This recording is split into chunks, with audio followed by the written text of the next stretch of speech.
Hey, this is Adam from Braidnead Studio, and I'm here to review the much anticipated Killzone 2, the game we've been waiting for since it was first revealed about 4 years ago. So is the game worth the long wait? Is it better than the original? And does the PS3 finally have a solid shooter? Let's dig in and find out. One of the most talked about features of Killzone 2 are its visuals, and they are definitely one of the game's strongest assets. The gritty, destroyed environments that are a part of the Helghast homeworld are stunning. This is a game that pushes the PS3's computing power to the limit, and it definitely shows. Everything from the textures in the environment to the reload animations all look amazing. The story takes place after the events in Killzone and Killzone Liberation on the planet Helghan, the homeworld of the Helghast. The ISA has launched an assault on Helghan, and from here the player takes control of Sergeant Thomas Savchenko,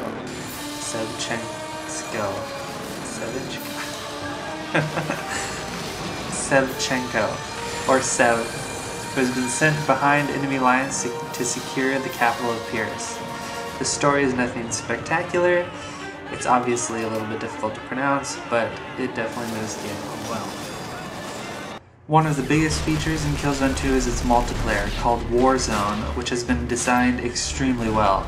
The interface is intuitive and it is very easy to get in a game and play. The multiplayer is class-based, and there are 7 classes to choose from 2 different sides, the ISA and the Helghast, obviously. You get experience by killing enemies and completing objectives, and when you level up, there are new weapons and skills to unlock. Basically, the multiplayer is highly replayable and an excellent addition to an already great game. If you liked the Call of Duty 4 multiplayer, you're probably going to like this. For a game that usually has the player followed by an AI, it seems strange that there's no co-op component. And that's probably my biggest complaint, because I would love to play this game with a friend.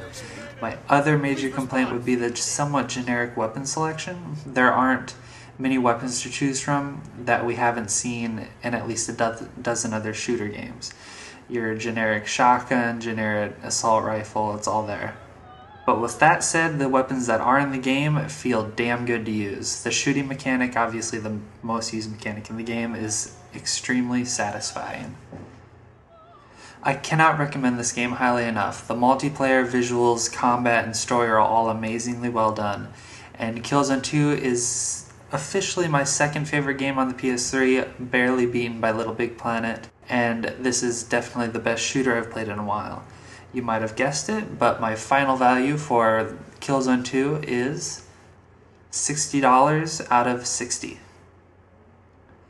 Thanks for watching my review, and if you have time, you should definitely check out the new Braindead Gamer podcast. You can find it on iTunes, and there's a link on my channel, and I'll put a link in the description box that takes you to our iTunes page. If you like the podcast, please don't hesitate to review us on iTunes, because your reviews are what will keep the podcast going. So thanks again. I'll see you again on the 13th, if not sooner, for my review of the much anticipated game Resident Evil 5.